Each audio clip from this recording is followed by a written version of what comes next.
How would you define the Mile High Hustle? Well, I don't know what that is. Please tell me.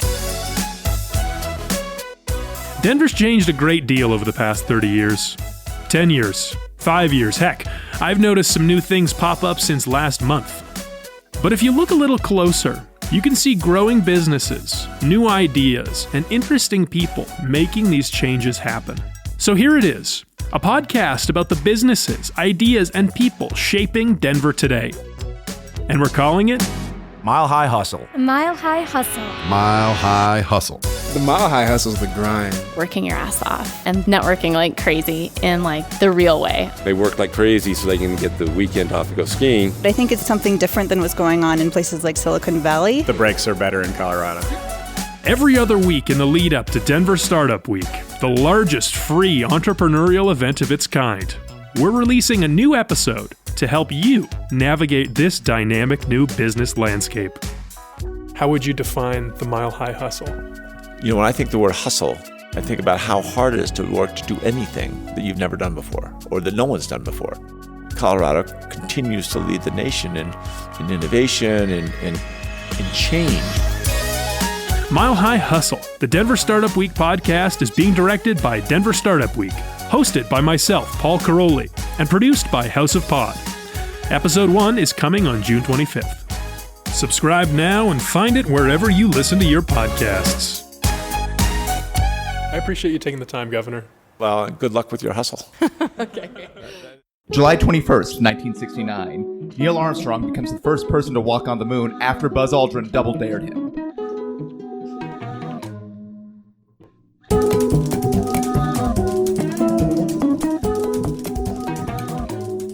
Welcome to The Revisionists. I'm Brian Flynn. I'm Zach Powers. And I don't know, I'm seeing double. 4 Krusties. Sorry. Not even. Who are you calling Krusty? No, it's a reference to the Simpsons television program. We have the lowest form of like late 20s, early 30s white boy humor is just quote the Simpsons without.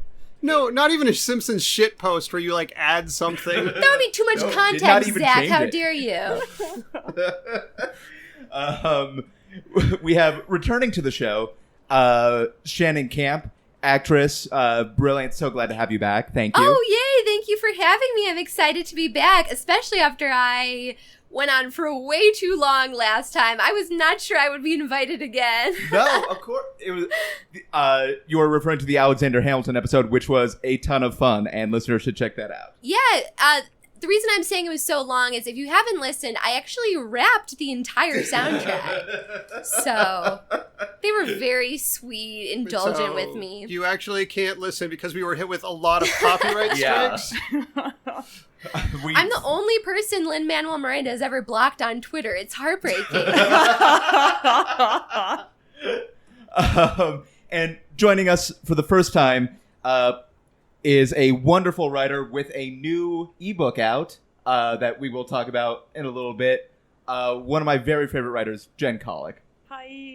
And there's no reason why the two of us are here together. No overarching thematic reason. That would be ridiculous. It's just a very special episode. I think when Brian pitched this episode a couple weeks ago, I described it as an Oops All Girlfriends episode. When Brian pitched this episode, he was standing on the bow of a ship holding a beautiful necklace over the edge, threatening to drop it. And we said, yeah, we'll do the episode. God, please come back aboard. You're scaring us. Which, thank goodness, because I cannot swim and I hate boats.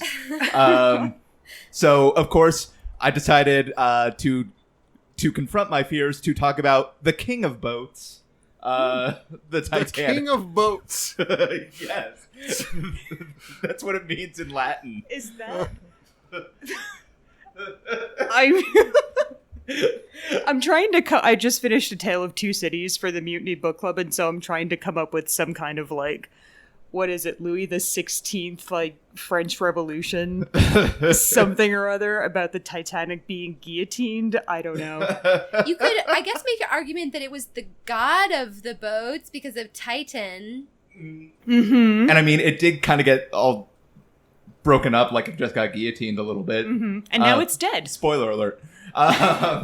Listeners, if you're new to the show, what we do each episode is we take a look at a person or event from history, and one person presents the official government-sanctioned version of events, USDA approved, and another person comes up with a bonkers alternate history, and the winner gets to become the truth. I don't know why I said it like an amateur ghost, but because you're not a professional ghost yet. No, but not keep yet. Trying. I'm still working on getting. I'm a journeyman ghost. That's the thing. But I mean, if you become a professional ghost, then you can't compete in the Paranormal Olympics. Oh yeah, no, with their strict amateur-only rule. Mm-hmm. Yeah, so that's what it sounds just like something right to think now about. Is that we're all advising Brian to be dead. I see. I understand. The now. podcasting world has got really cutthroat lately. These past few years have been buck wild. The thing is, I got to start some business and then deliberately leave it unfinished, which is actually kind of my thing. So that's gonna go. You're pretty halfway quick. there already. What did we even talk about last time? What was the topic? Last time we talked about T.E. Lawrence. Oh, yes, that's right. And the alternate history won out where T.E. Lawrence, in addition to a lot of other things, sort of roamed the world engaging in music festivities and doing a shitload of drugs. I feel like the sort of alternate history where somebody becomes like a roaming like musician, kind of a Rolling Stones or Michael Jackson type figure, is an oldie for this show, but a reliable winner. Yeah, I think Caligula, Cleopatra, and now T.E. Lawrence all have entered that great tradition. And to a certain extent, Bertrand Russell, I think. Yeah, also. that's true. Yeah. But He's kind of like the dude meets Tyler Durden from Fight Club. That sounds like a very unappealing character. I mean, to be fair, though, we're not 20-year-old boys, so... Tyler Durden is a heavy spice to put in any soup. Our guest for the Bertrand Russell episode was just the personification of IMDb comment sections, so... Real quick, since it's so rare that I have a digital platform in which to shout my opinions, Twitter, I have a good policy idea for you. Help you clear out all the spam bots like you're trying to. Just delete every account that has the display name Tyler Durden. Do it now. Don't ask questions. I think that's... So, my father goes to a website sometimes called Zero Hedge, where the main byline is a dude who goes by the name Tyler Durden. And I have tried for years to be like, Dad, do not go to this dumb website anymore. What even is it? Is it like a news It's website? Supposedly, it started as like a website that was specialized in news about like the stock market, because he's a stockbroker. Okay. But some people speculate that there may be a little bit of Russian influence on there. There's a little bit of InfoWars in the mix. Just a little dab of... Who would want stock advice from someone calling themselves Tyler Durden? I don't know, but yeah, it's not. In his defense, it is not full blown InfoWars. It's just got a Susan. That's what I said.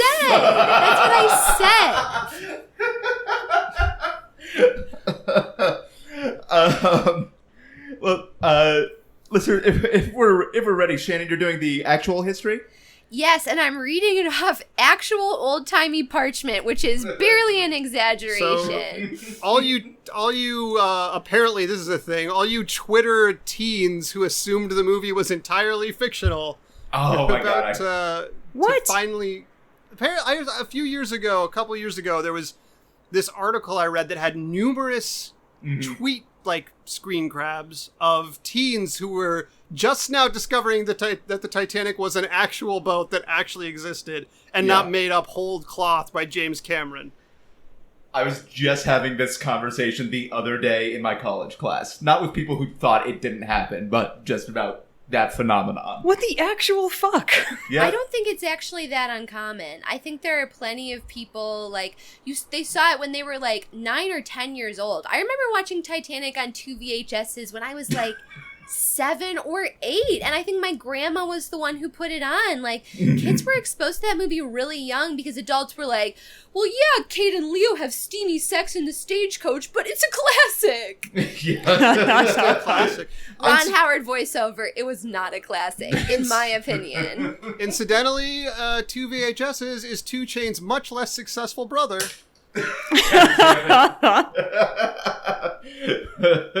Yeah, his Podcast original name was listeners Vinny might Boy. be witnessing a breakup in real time. Hey there, this is Brian reminding you that The Revisionist is supported by listeners just like you. You can make a pledge and get rewards like shirts and even the right to vote over at patreon.com/therevisionists. Anywho, it's the story of the sinking of the RMS Titanic, 1912. A story that teaches us what can go wrong will go wrong at every possible turn. This is a story where ship people know nothing about engineering and engineers know nothing about ships, and the rich people who are funding it all know nothing about either, and no one's talking to each other. This is a story where a lot of things are gonna fuck up, to put it gently. And before That was the we dive original slogan into for the boat, I think. all those Before they changed multitudinous fuck-ups, and I tried to stick with the most interesting ones for you because there's just a lot of info out there. I did just want to put it out there that it's barely been 100 years since this tragedy. It's crazy that it only happened in 1912. And even though I might have some fun at the expense of the people who were involved in the building and sailing of the ship, I don't want to make it seem like I'm making fun of the innocent people who lost their lives, because a lot of, immigrants and poor people who didn't really have an understanding of what was going on and what was going to happen to them were among the majority of those killed. So I just want to be sensitive to that as we go forward, because I know I tend to think of it as almost like a fire festival situation where it was a lot of rich people who got screwed over. And I'm not saying that the rich people deserved to die anymore. It's just, as we'll see as we go forward, they had a lot more chances to escape, and it's pretty horrifying what happened to the steerage class. I think it's worth noting that if longtime listeners of this podcast have already heard us try, I think the reason there's not a lot of history comedy podcasts is because we have to discuss things like Leopold II's exploits in the Congo, which are maybe not the most rife for comedy. But yeah, the only Titanic passenger that we're explicitly making fun of is the boat's appointed bully, which I'm going to say is Biff Tannen Senior? Oh. The one after Mad Dog, but before the main Biff, maybe? Yeah, Biff Prime. Yeah. Okay. All right, let's dive in because it's going to get real messy real fast. So, like all great creative endeavors, the Titanic was born out of spite. Hell yeah. The White Star shipping line, the Titanic was an RMS, which means Royal Mail Ship. So not just passengers, but packages and mail would go with it, which weirdly enough is part of the reason why things go so horribly wrong. So the White Star Line needed to compete with the Cunard Line's very successful Lusitania. That name sounds horribly familiar. And their sister ship, the Mauretania. So I got to a lot of like real sources that would say like, legends say or myth has it, and I'm like, that's not a thing that you can say and still be a nonfiction source. So at some point it's very unclear how White Star Chairman Joseph Bruce Ismay later on that elongated section where they have to choose between sailing past Scylla or Charybdis, I think. Fuck off. White Star. I should have taken less notes. I have a really stupid question for you, Shannon, since you've done so much research. Well, I might get to it, but let's have it. Are there any myths or legends about why J.P. Morgan, the owner of the ship, canceled at the last minute and did not take this maiden voyage? No, there are a lot of different... There's a lot of different information about several of the passengers, both rich and poor, mostly rich, let's face it, who either survived or perished in the wreckage. And I actually did not see him mentioned because the people who really took the flack for what happened were the Ismay family, who we will get to, who owned the White Star Line, more so than the Irish shipping yard that built the Titanic or any of the financial backers. And we will talk about one man in particular who kind of became like the Titanic scapegoat. He's in the James Cameron movie, and he has been in every fictional retelling of the Titanic story as a villain, even though there's not actually any evidence that he did anything wrong. So yeah, that's one of the things I want to talk about. But just before I get into more details, if anyone wants some great sources, there's the Encyclopedia Titanica, which is the official Titanic website. It's really fun. It has a lot of different different graphs and programs and toggles and ways of looking at the disaster. And I was actually surprised by the depth of info on the Wikipedia page. There's an article for the Titanic, but then there's a separate article for the sinking of the Titanic that features GIFs that show you at what point in the night the ship was at what angle in the water. So I obviously don't have time to get into any of that because that's just going to be way too much and we wouldn't have time for the fake history, but it's out there and I would recommend anyone to check it out. Those were two of my prime sources. So what was so special about the Titanic, which was, as I was saying before I was interrupted, the White Star chairman Joseph Bruce Ismay and Lord Peary of the Irish Harland and Wolff shipyards idea. She also had two sister ships, the Olympic and the Britannic, and both the Olympic and the Britannic went on multiple smaller successful voyages before the launch of the Titanic. So what was so special about the Titanic herself? Well, her capacity was a new record. She'd be able to comfortably hold, including crew members, over 3,540 people, about 3,547. The ship was the longest ever, and it was so huge, the longest of its kind. I like how you started with over 3,540 and then made sure... I wasn't going to give a specific figure, but this is who I am. I actually needed to give 7, them in case you were looking for that last number. If you need a new combination for your safe, how about 3547? It's the Titanic capacity. Well, the ship was so long that it took 600 long tons of coal a day. A long ton is apparently more than a ton. So 600 long tons of coal, I believe that's about 600 tons. First class passengers, there were much fewer of them. Their role was really to attract publicity to the ship, more so than actual income. That's not, I'm being totally serious. Yeah, like, just like, I picture them like Instagram celebrities. John Jacob Astor, his wife was Molly Astor, the extremely famous and influential New York socialite. She's like the reason we have debutante balls in America, basically.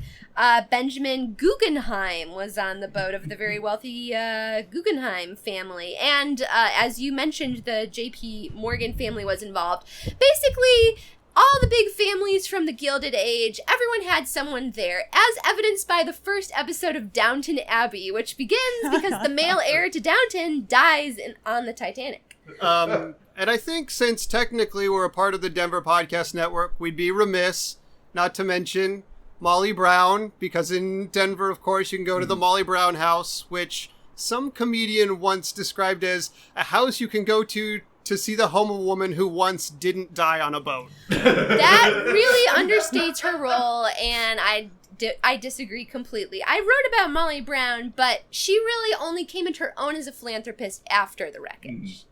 And her house is actually like a block and a half from here. I should maybe not say that.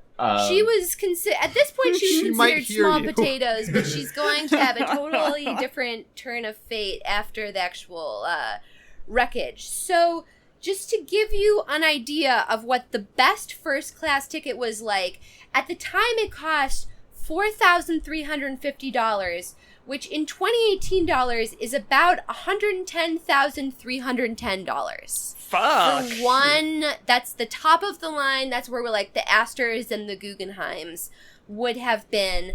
But the majority of the tickets were sold to second and third class passengers.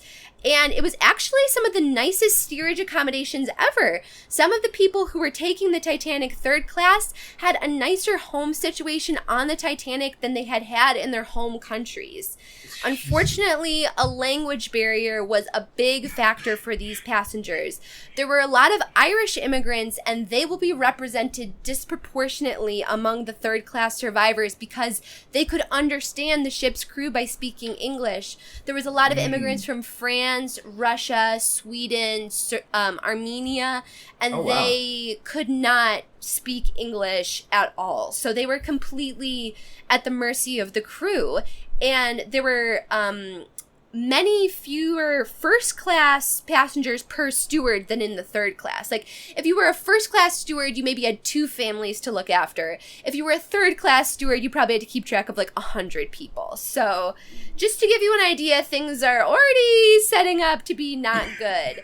They picked up most of the ship's crew at the British city that they launched from. So most of the ship's crew had never been on the Titanic before they got on to sail away on it. There were no lifeboat. There was one like half-assed lifeboat drill that they didn't actually even practice sending them like fully all the way down to the water. And there were far fewer lifeboats than they needed, even though the boat was only at half capacity. They had 892 crew members and 1,320 passengers. But like I said, that was only about half capacity because it could hold 3,547. Since Zach already interrupted you, I want to...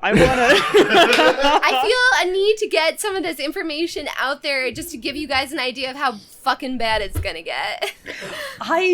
So you mentioned that this, by the way, the story of the Titanic is probably the biggest reason why I am afraid of boats and also the ocean. But this GIF that you mentioned is fucking amazing. Yeah, like, it's not really scary cool. at all because the water's purple and it's basically a cartoon. It's super cool. You guys, I'm just watching the Titanic break in half and sink over and over this whole time. Jen says it's not scary now, but if you watch long enough, the face from The Exorcist pops up and there's a scream. And then a cat just knocks the Titanic into the water. That's my gift. All right. Sorry, Shannon. It's all good. So it actually could have been much worse, as bad as it is, because they could have had twice as many people. But they were affected by a coal miners' strike and the fact that it was like an off-season for the shipping schedule. It's really weird to think of the Titanic as a giant mailboat, which is why I wanted to include that fact, because I was like, Did not realize that. Captain Edward John Smith, he is someone who I think most people like recognize in the Titanic story. He has a white beard. He's very distinguished looking. The guy they cast in the James Cameron movie looks totally like pictures of him. Mm-hmm. Well, there's good news and bad news about old Edward John Smith. Isn't that always the case when it comes to white men, especially? Mm-hmm. He was very capable at the job. He was 62, and he had been a sailor for 4 decades. He had also sailed the Titanic's sister ship, the Olympic, several times successfully on shorter voyages. But he's presiding over a crew where only about 5% are sailors. There are 6 watch officers and 39 seamen for the entire ship. And again, most of them were taken on in Southampton, where the ship departed from. Things get even weirder because they chose to launch the ship even though part of it was already on fire. There was a fire that began April 1st in one of the coal bunkers. It was not put out until April 14th, 4 days after the ship had already departed on its voyage. That's actually the day it sank, too. The fire was put out the morning it sank. So... there is something you have to admit about this person, the idea of somebody who, like, for 2 weeks they've been dealing with this fire and they finally put it out and he's just wiping his hands like, our troubles are over. Yeah, there are things about this story that are funny. Hence my disclaimer. I didn't want people to think I was being insensitive, because there are things you read it, you're just like, how? It's like a cartoon. You're in the water. Like, how... Yeah. It reminds me... things like that remind me always of... you can always listen to this episode too, listeners, but the story of the assassination of Archduke Franz Ferdinand, which is obviously the story about some people being murdered, but is hilarious because it's like a Keystone Cop misadventure of an assassination. Yeah. Yeah, it's like the Stooges got together and assassinated a head of state and sparked a world war. Exactly, yeah. Hilarious. Yeah. So they pick up people where they depart from in England, and they're headed for New York City, of course, on April 10th.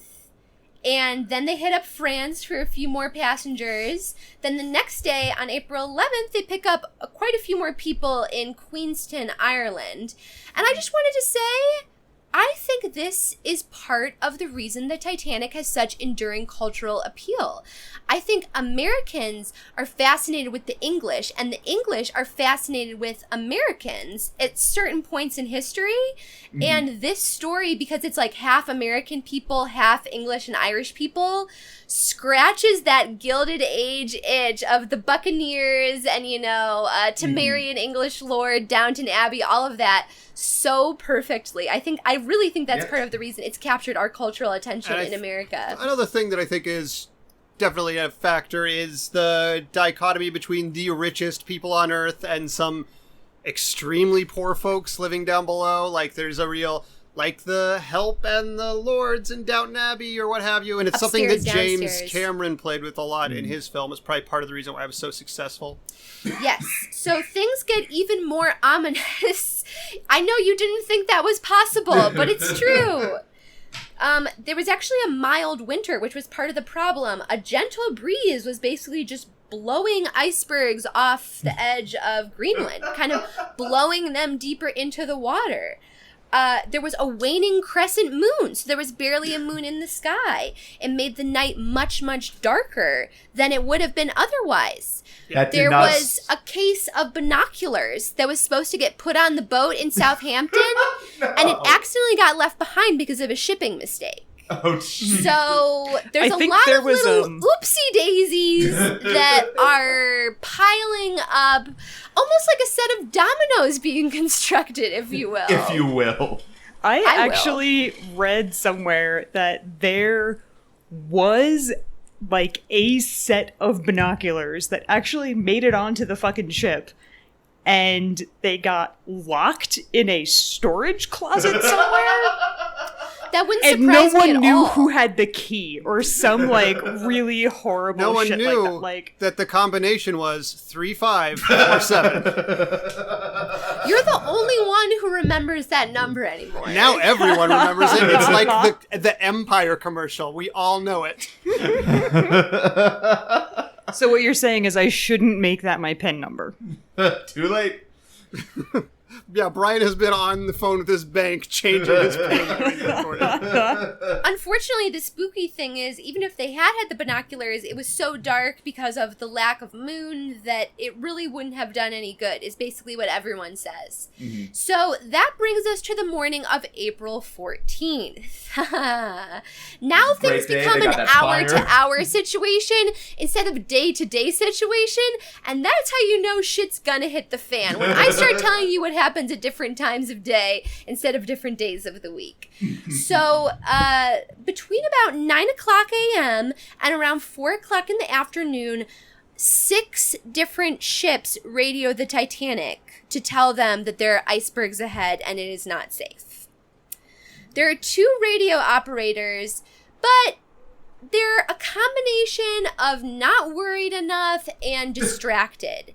If you can believe it, the radio had been broken for 2 days before that point. So they had a backlog of messages that they were supposed to get out. And of course, we have these rich, demanding passengers with their Guggenheim business deals and whatever. I'm sure there was legitimate pressure to get those messages out. So that's bad. When they finally get... And from what I understand, like, the wireless messages were... Like, that was a really, really new thing at the time. So I think some passengers actually just, like, wanted to send one to send one. That was wouldn't like having a surprise me car at all. phone. Yeah.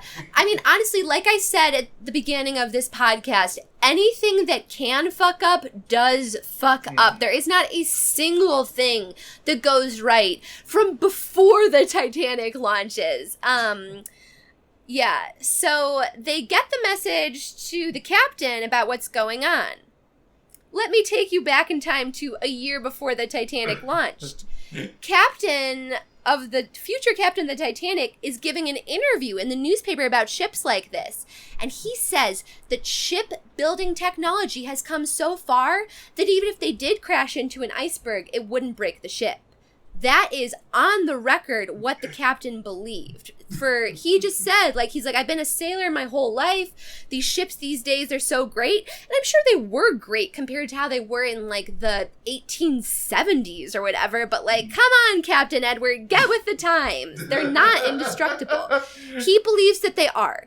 There's some legends and myths that J. Bruce Ismay, who was the main financial backer who was on board, he was the managing director of the White Star Line, was telling them don't slow down, speed ahead, I want to break a record and get to NYC earlier. But there's no evidence that happened. He would actually have no motive for doing that. That wasn't really where his money or prestige was coming from. So unless he had tickets for Hamilton. Or they really just thought that the boat could survive it, which is the crazy thing. So at 11:39 p.m., right before midnight, it must have been spooky as hell. This is the point at which the famous line, "Iceberg right ahead," was uttered by one of the only 6 lookouts on the boat, one of only 2 who was on duty, Frederick Fleet. Some of the passengers had even been able to see the iceberg from the deck of the ship, but they just went to bed because they thought it was no big deal. The sea was like glass, so smooth that the stars were clearly reflected, according to some of the few survivors. We know now that that's a sign of an iceberg. They could also see a mirage-like haze rising over the water. That was, of course, the warm air and the cold iceberg meeting with each other. But again, this is all stuff that the people seeing it did not know at the time. Well, I just had a stupid thought that I thought I would share with you all. Please! This whole podcast. Well, so you said earlier that there was, icebergs were basically being blown around in the wind? Yeah. What if the Titanic didn't hit the iceberg? What if the iceberg hit the Titanic? What if the iceberg got blown into the Titanic? That, I guess, I don't know a lot about, the science behind this. I think it technically could have happened, but we know from the damage to the ship that it did not. Gotcha. Okay. I would have to assume that the Titanic would at the very least be moving considerably faster than the iceberg. It's moving quite fast. They did not slow down when they saw what was called an ice field, which was many smaller icebergs kind of dotting the water. They just didn't slow down at all. It's if I get to one of those parking garage arms and I'm fuck it, I'm going through. But I actually think this sounds hauntingly beautiful in the most tragic and macabre way. You have to think about it. Pitch black night, no moon. But the sea is so clear that you can see the stars in it, and there's a haze rising over the water. Doesn't that sound like the most beautiful thing to see before you die a horrible death? Yes. Yeah. That actually reminds me of, on 9/11, people for a long time after said, no, it was the most beautiful morning. Mm-hmm. There was not a cloud in the sky. It was unseasonably warm. It was gorgeous that day. Yeah. There's an eeriness to it. It's very calm. I would say there's definitely a total similarity there. The lesson is, if the weather's nice, stay the fuck home. Put on a life jacket nothing. just to be sure. Hey, the Titanic taught us, don't trust bad signs, don't trust good signs. Don't trust things that go wrong, and don't trust things that go right. And Jen, I would say that was the official motto, if I'm not mistaken, of the Donner Party. And it worked out excellently for them.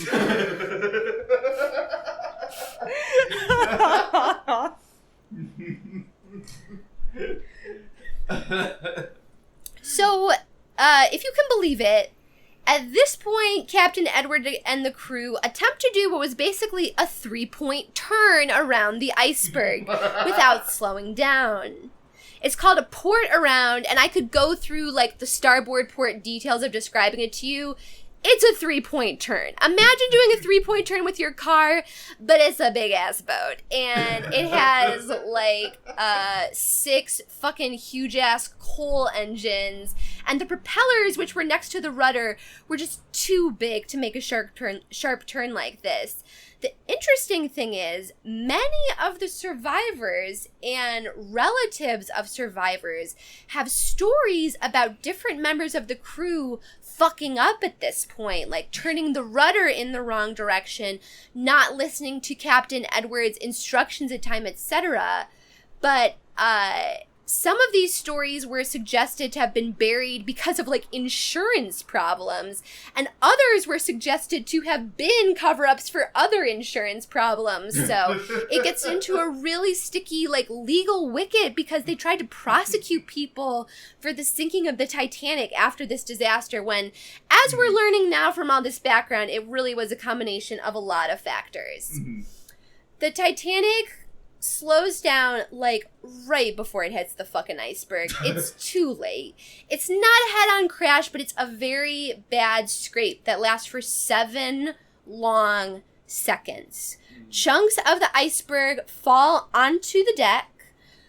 It was rumored at the initial time, like in the 1900s, the time of the wreckage, that the gap it tore must have been 300 feet, but modern forensic evidence tells us it was only 12 feet, and it still managed to wreak the incredible damage that it did. Part of the problem was that most of the Titanic was built with steel joinders, but the hull had wrought iron joinders that weren't as strong. Why? I don't understand. I genuinely don't understand. It might be a flexibility thing, but it seems more just like a aesthetic fucking choice that went wrong. So it was doomed from the start. The wrought iron joinders were already straining from the day the Titanic was put in the water. Like, they would have just popped apart at a certain point. I don't think the Titanic would have ever made a second journey, even if it had made it to New York City, because it was just... Ultimately, it was luxurious, and I appreciate that it was luxurious even for the third-class passengers, but it was very poorly made. Flooding starts in the lower compartments. I'm giving you like a really, really sped up version of what happened. So the engineers and coal workers and people down there were the first to die. They were working like waist deep in freezing water by the time a lot of them started getting to the point where they were drowning.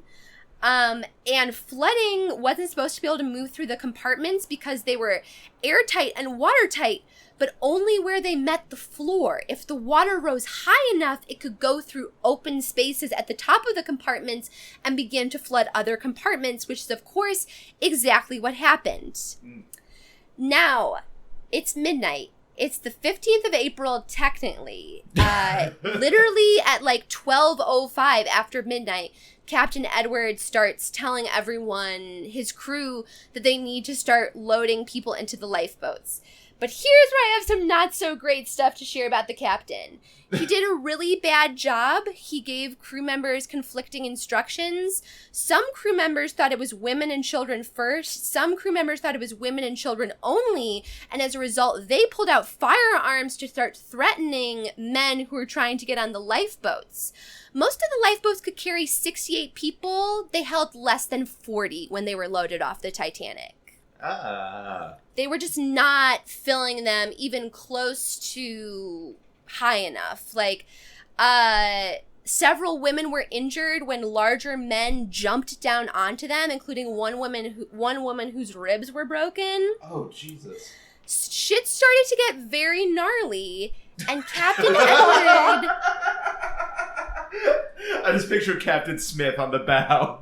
Well, you gotta picture this super dignified guy from the James Cameron movie, because that's exactly what he looked like. And he's portrayed as such a hero in like every movie and version I've seen. Sorry, folks, this guy was in a fugue state. He was realizing that everyone was going to die, and it was all his fault, and there was no way to save them. Because even if everything had gone perfectly, still at least half the passengers and crew would have likely died.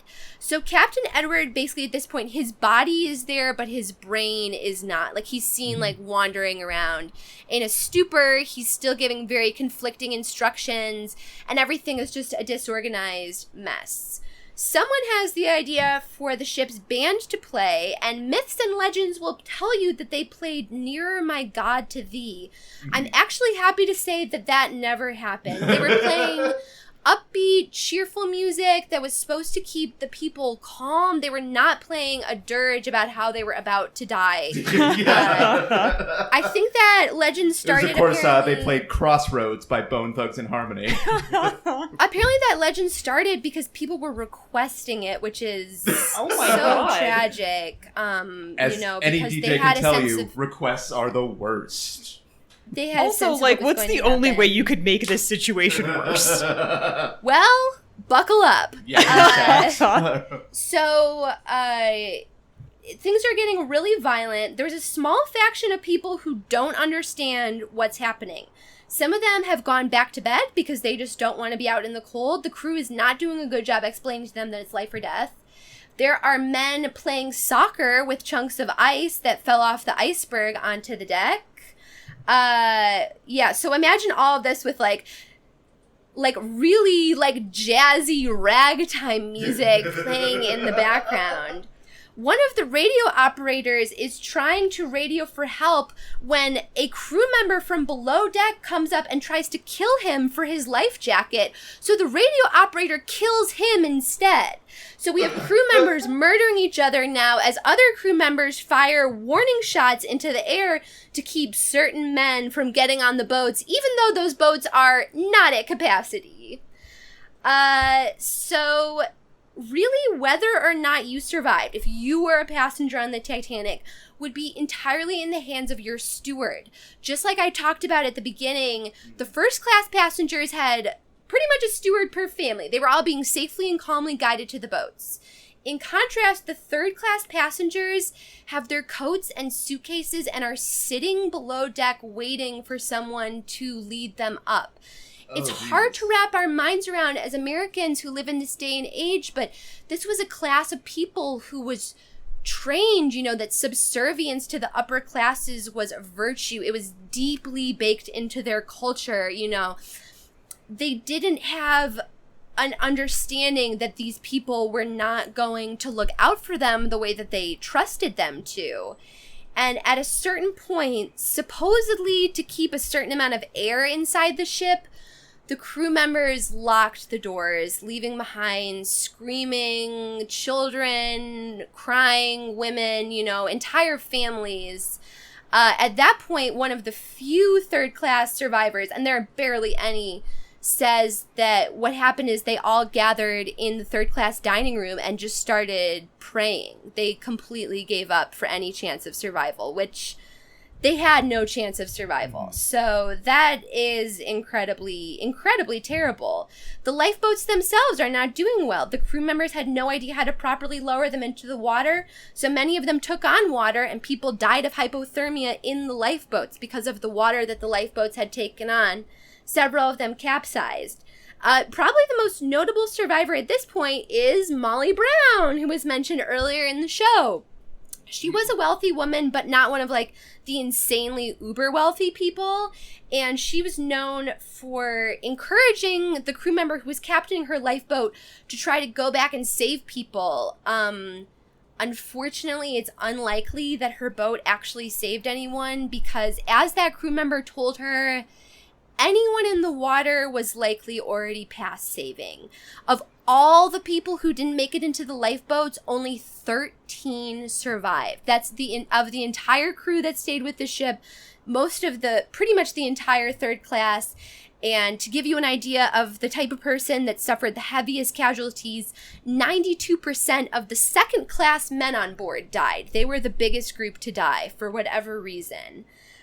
Just to give you an idea of how the demographic is going down, there were 6 first-class children on board, and 5 of them survived. One of them died because of an accident. Her mother got off the lifeboat with her in her arms, and they both died because they were trying to find her father and brother. The little brother was eventually saved, so that's incredibly tragic. But to put that in perspective, of the 79 third-class children on board, 52 died.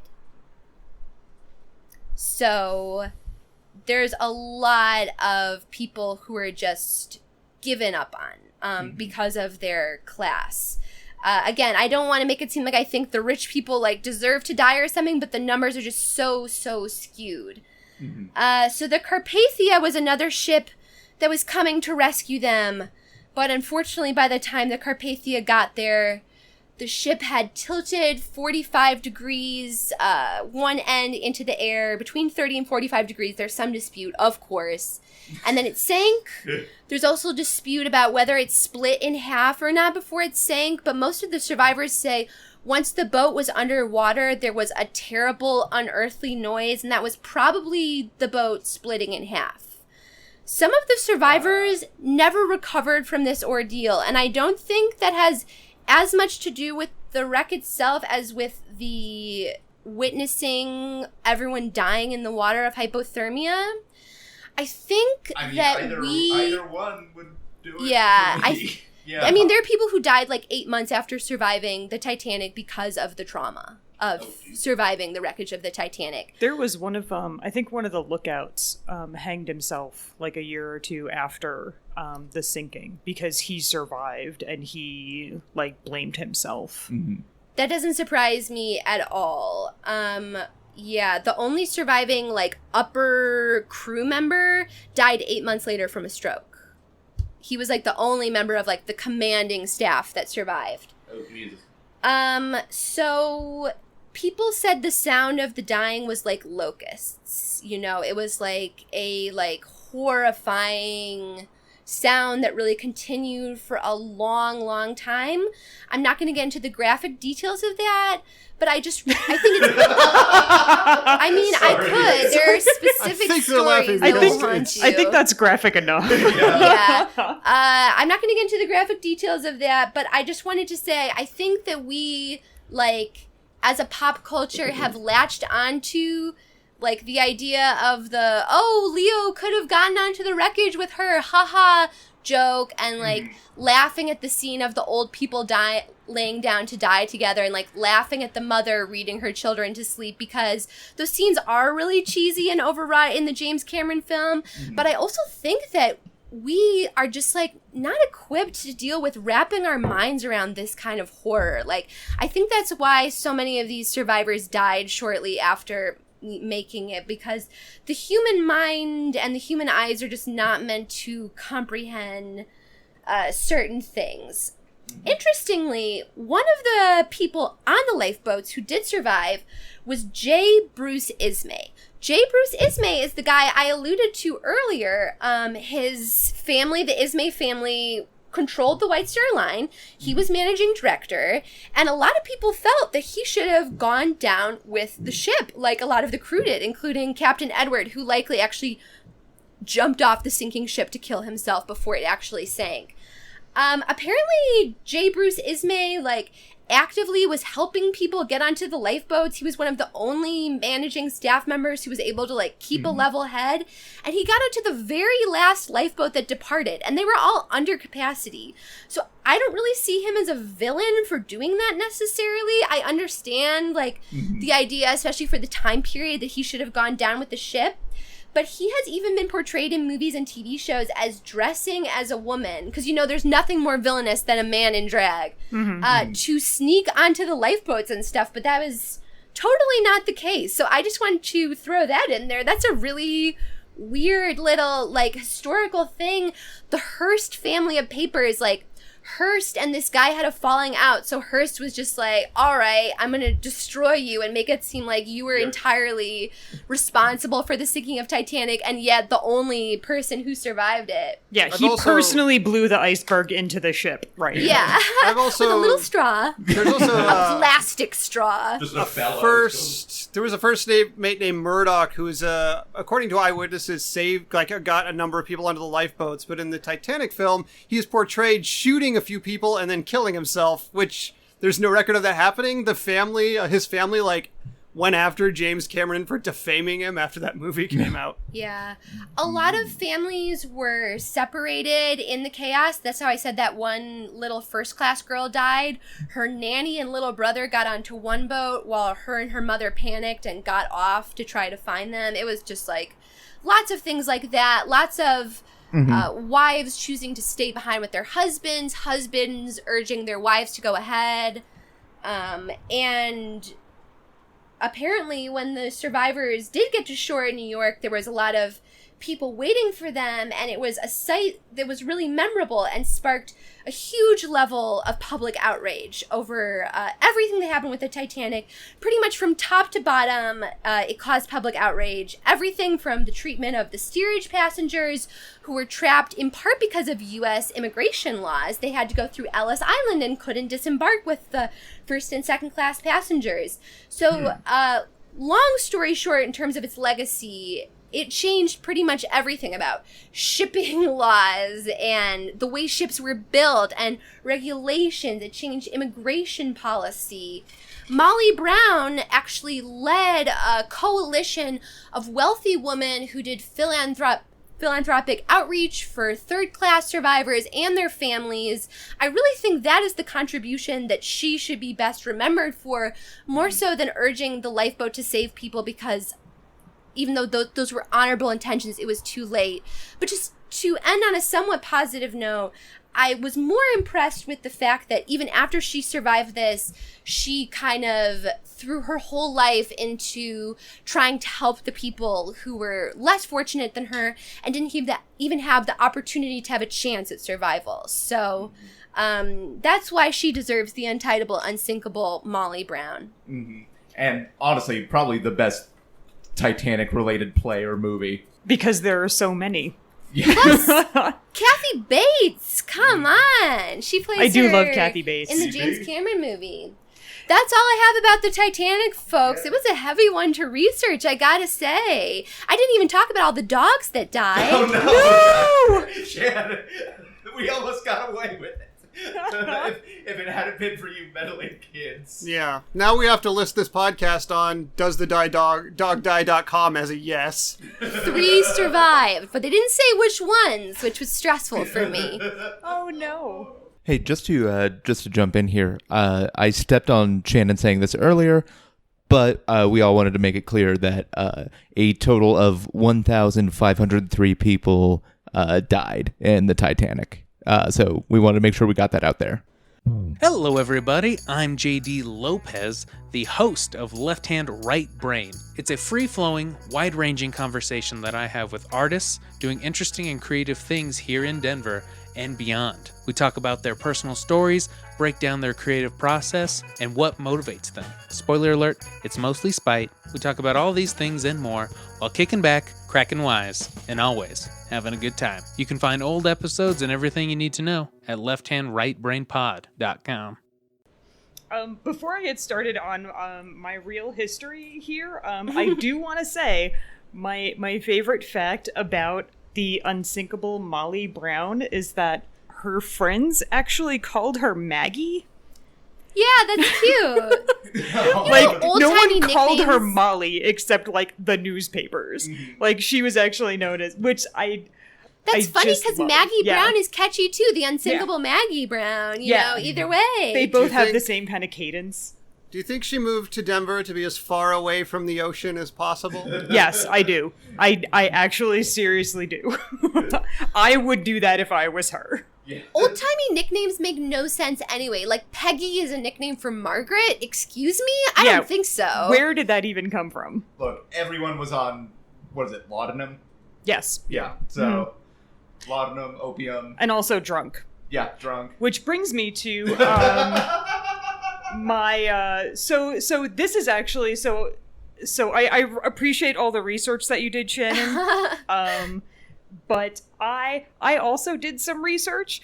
The real story of the Titanic has been kept secret for over 100 years. So this is actually very, very exciting that we are getting to I hope to I'm have wrong. this podcast. Trust me. I don't want any of those facts that I just said to be true. Please disprove them. Except for the one or two of them about are. 3,547 passenger capacity.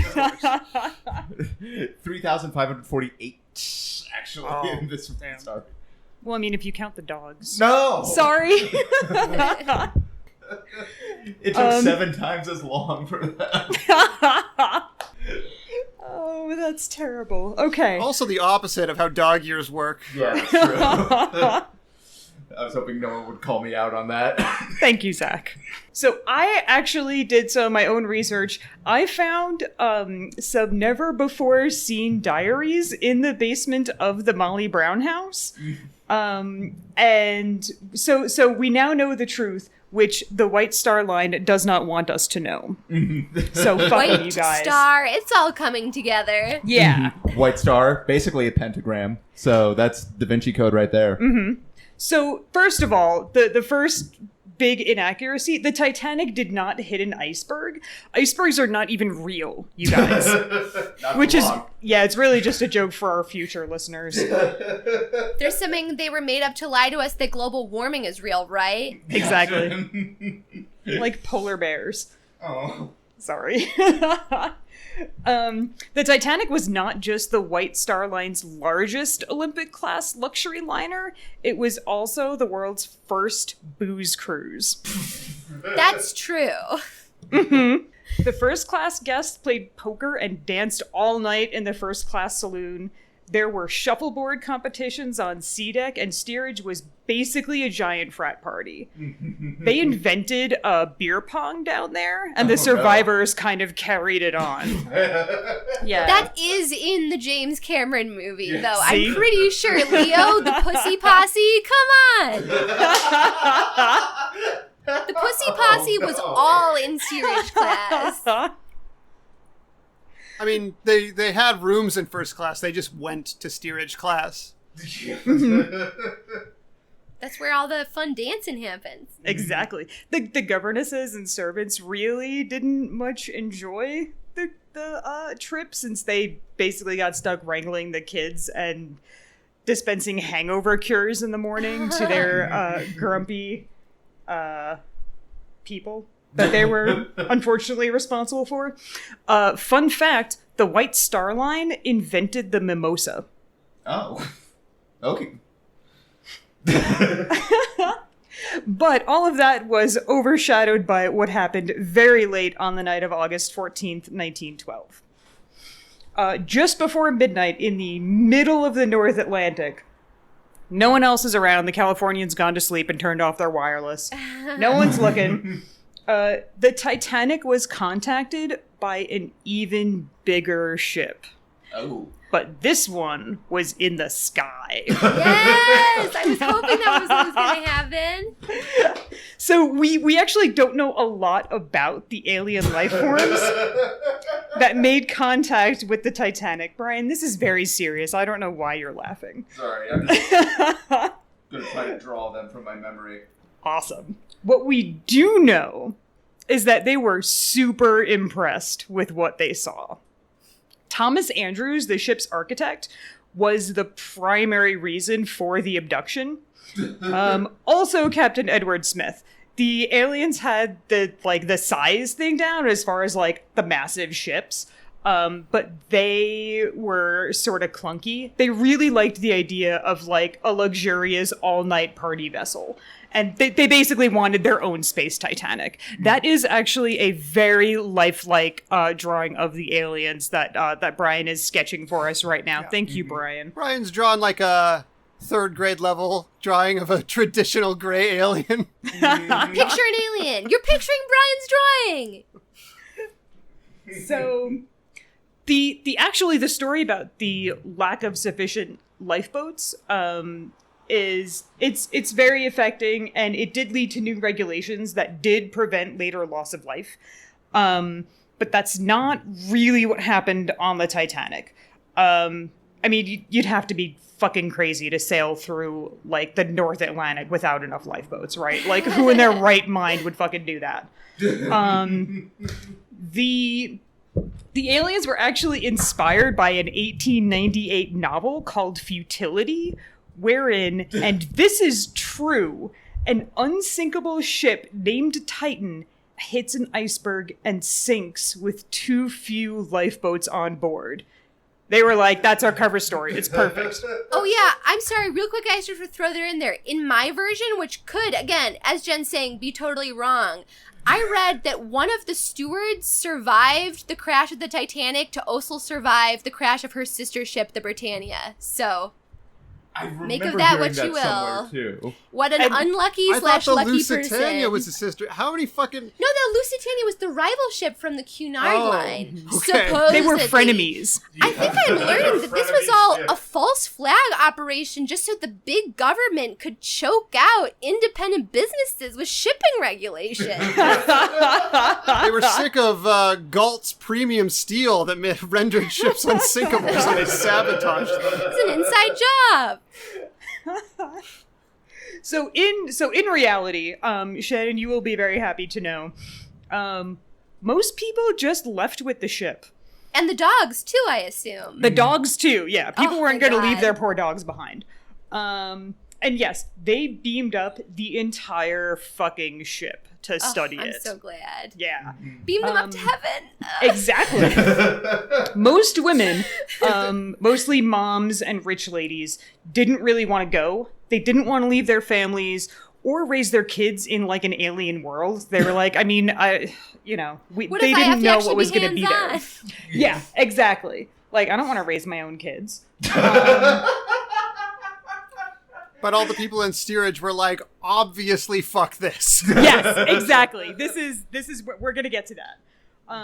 Yeah, and I mean, most of like the first class ladies fucking hated their husbands anyway, so they were like, all right, with good reason. You can go, probably. and I'll just take the insurance money. Yeah, so they made out really well. Steerage passengers were also super fucking psyched. They were like, you know what? We're dirt poor here on Earth. Like, no one gives a shit about us. We're gonna go be space celebrities. Also, side note, that's where we get the Kardashians. But that's for another episode. I thought you were going to go with a sort of Billy Pilgrim thing. No. That's about PTSD, Brian. Oh, sorry. Might be. Hey, the Titanic's got PTSD in space. Come on.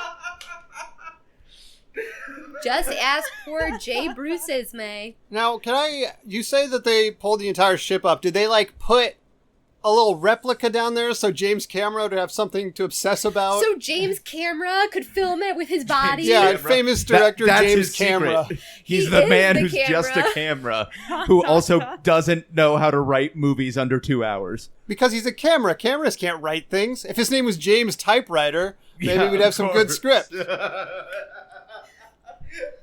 I wish his name was James Good Character Design, because those Avatar creatures are real creepy. Again, just James Cameron. He's not really. We're judging him far too harshly. Are we though? No. So anyway, that is a good point, Zach, and we will get there. Okay. So it is true that some of the lifeboats for people that didn't want to go were launched half full of people. But they were just also so few people who didn't want to go. Yeah, and they were also half full of booze. Like, the other half of the boat was just full of, like, crates Oh, I of, thought like, you were going to say whiskey and taco shit. bar for some... No, it was all fucking booze. They thought it would keep them warm until, like, in the cold night, until, like, another ship came to pick them up. And then, once, like, everyone who was going was kind of off, the aliens, like, to cover everyone's asses, they dropped a replica shipwreck in its place. They missed their mark almost entirely, though, which is why it took so long to find it. The wreck itself was not found until 1985. And again, this is also true because it was 13 miles away from its last radioed location. Hey, if the wind can blow icebergs, the wind can blow anything, is what I'm learning. Anyway, so the people who were left behind in the lifeboats and later picked up by the Carpathia, they were super confused. Firstly, because everyone over 12 was fucking plastered. And everyone under 12 was just sort of buzzed. Yeah, exactly. And secondly, it was mostly women left, and like, who's gonna fucking believe them, right? Anyway, that's the Titanic. Zoinks! I think your story turned me into a Republican. Oh no. Federal regulations are the death of industry. Oh, Jen, I'm just kidding, folks. It would take a lot more than aliens to turn me into a Republican. Jen, thank you. Of course. I'm glad to shed a little bit of light on this 100-year-old mystery. Listeners, before we move on, as Zach mentioned earlier, this is part of the Denver Podcast Network, along with such other shows as Denver Orbit, which is an audio magazine featuring local writers and musicians and creative types that just won this year's Westward Web Award for Best Podcast. So check out Denver Orbit. Don't know why I hit that so hard with the enunciation. We also ask that you review this podcast on iTunes, Stitcher, your podcast service of choice. Are we on Stitcher? Yeah, we're on Stitcher. I didn't even know that. Just the look in your eyes. I thought we were. This is I thought we were for a while. We weren't. We're on. So, also you can interact with this podcast via our website, revisionistpodcast.com, where we are currently asking you for your crazy Jack the Ripper conspiracy theories, or just regular theories. We are starting our 4-episode run covering different Jack the Ripper suspects, which should take us straight into Shocktober. So that'll be a treat. It's an extended Shocktober this year. Mm-hmm. Halloween. Shocktober in July? That was yeah. Well, August, but yeah. Okay, whatever. Christmas in July, Shocktober in August. We all know where the holidays fall. Time is a construct. Also, I don't know. It's hot. I can't remember if you said this. Review us on iTunes and write words. And Stitcher. Write what you learned. Like, write the capacity of the Titanic. Something you learned from this podcast. Write all of our PIN numbers. I think that's it. I mean, I feel like I do have to ask what Jen and I are both wondering. Did you guys choose to have us on for the Titanic episode specifically because, like, your hearts will go on for us? Or was it a random girlfriend to subject choice? I think it was sort of, it just turned out that way. I actually, so I have things to promote, and I was like, I'm going to be on your podcast. And Brian was like, okay. And I was like, I want to talk about the Titanic. It's terrifying. It's really all of this is my fault. I thought Brian was doing it because the theme was like romance. And I was like, oh, okay. Well, the Titanic. Yes. Jack and Rose. Yes. What's more romantic than promotion? Yes. Hypothermia.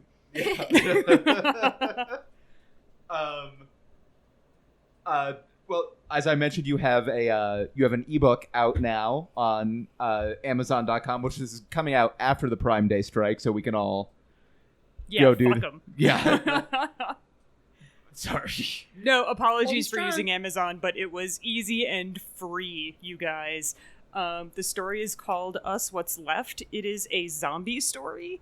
and it is 99 cents.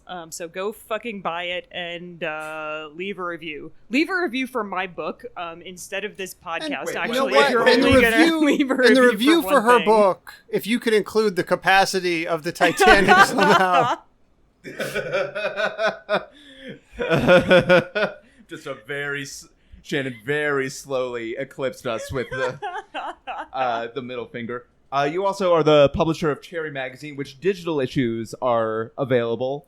Yeah, we're on hiatus for this summer because I ran out of money for it. So we have a digital issue on the Patreon for anyone who is subscribing at all.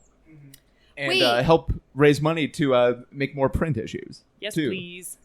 Listeners, turn off your ears. This is a secret message only for Jen. Hey, Jen. Yeah. Has anyone ever done a zombie story of, like, the Titanic, where everyone who hits the water becomes a zombie? Because there's $1 million idea for a story that no one's allowed to take, because this was a secret message for Jen only. Holy fucking shit! Titanic zombies! I mean, That's I guess terrifying. people would consider it to be in poor taste if it was, like, the actual Titanic because of what they believe about the shipwreck. But it could be a similar thing where it's, like, a huge ship and, like, as soon as people die in the water, they become, like, swimming, snarling zombies trying to pull the lifeboats full of living people down. Wouldn't that be the scariest thing ever? That would literally be the scariest thing ever, yes. We could just call it, like, the Titan, right? Yeah. Oh, yeah, because you could just say it was based on that old sci-fi story. It's actually perfect. Yeah. Holy shit. That is a good idea. Um, Okay, everyone else can start listening again. Yeah, now you can listen again. You can come back into the room, put your headphones back on. Also, you are the newly minted co-host of the Mutiny Book Club, along with friend of the show, Byron Graham. I am. Tale of Two Cities coming right up for that. Hell yeah! And you and I together are the new co-hosts of Queen City Companion, a all-fall storytelling show at Mutiny. I'm trying to do a pirouette without standing up or turning away from the microphone, so it's not working out very well.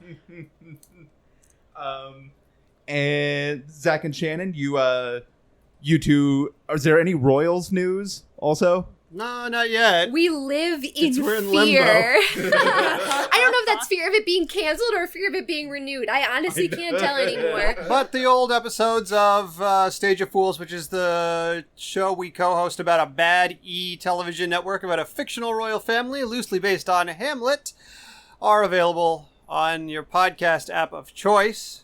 Here's what I would compare it to. Like, I used to listen to the podcast Rose Buddies that Griffin and Rachel McElroy did, which was about The Bachelor and Bachelorette. I'd never watched The Bachelor or The Bachelorette. I just liked Griffin and Rachel, a couple who's kind of charming, to tell me this stupid story.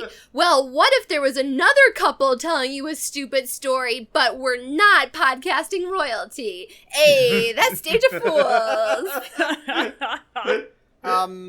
Also, I was thinking today, we've never had 4 people on, except we did once have 4 people on in the very special, not very comedic episode that aired right after the last election. And I was thinking, since I don't have anything else to promote, if you don't want another sad episode where we drown our sorrows into the microphone, go ahead and register to vote, and then do that in November. There's some deadlines coming up, people, and vote for the ones that aren't awful. Vote like it's the last chance you'll ever have to vote, because it might be.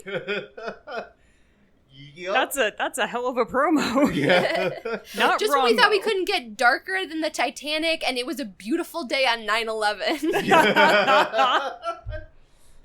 I will not take full responsibility for the level of moroseness here. Yeah, Jen also brought up the dogs. So. Yeah, it's mostly my fault. And I'm fine, so, like, I... Wouldn't it have been more disrespectful not to even mention the dogs? They make it seem like I don't care, but I do care. As long as there were no cats. Oh, Brian, don't take me down that path. No. Sorry. Already mentioned that Jen and I are going to be co-hosting Queen City, and starting September 15th, I'll be hosting a new show at the Comedy Room in Denver called Know Your Shit. That is basically comedy TED Talks from people who don't always know what they're talking about. So it's going to be real fun. That's going to be the third Saturday of every month. Know Your Shit is supposed to be funny. Yeah. Isn't Zach Welch talking about the AIDS epidemic? Or dinosaurs, he said. He couldn't decide. Oh, okay. Probably dinosaurs. Yeah. Zach Welch. Yeah, geez, I thought the Titanic was recent. Holy shit. Hey, listeners, if you're in the Portland area, friend of the show, Zach Welch, is going to be performing at the Queer Comedy Festival there, which I just remembered. My rule of thumbs for how recent horrific events are is if everybody who survived would probably be dead by now, it's not that recent anymore. Yeah. The Titanic qualifies for that, then. Actually. I think it does, yeah. The last survivor died in, 2004, I think. At, in, the earliest. earliest, most of the survivors I saw listed had, very late 90s, early 2000s death dates. And I don't even think everyone I was looking at was necessarily a child. I'm not saying anyone from the Titanic is still alive now. I know they're not. But I'm just saying we just reached that point. So I wanted to go into the story with maybe a little extra sensitivity because even if the survivors aren't alive, their families certainly are. Mm-hmm. Of course. That's what was so interesting. There were so many conflicting, hearsay stories. Even though I didn't present the myths and legends, I would totally recommend that listeners go out and look at them because they are very interesting. There's even an Anastasia type story because the one little girl who died in first class, maybe she didn't die. Maybe I, this random person, am her. Spoiler alert, she was not. But there was a whole, Anastasia saga that played out with this rich family, so... I also wanted... Lots further reading. Just include a random plug for the Wikipedia page that is, alternate theories about the sinking of the Titanic. I definitely clicked on the link, but haven't read it yet. And I want to do a plug for that animated movie that features those weird talking mice. It's like a weird alternate version of the Titanic. It was made in some weird foreign country. It's terrible. What the some fuck are you weird talking foreign about? country? I don't know which... What countries are weird? I don't know. I think it was Belgium or something. Please tell us. I think it was Belgium or something. But it's kind of a Fievel Goes West meets the Titanic, but they Fievel alter goes the down? story. There's a friendly octopus. Oh. It's a terrible movie.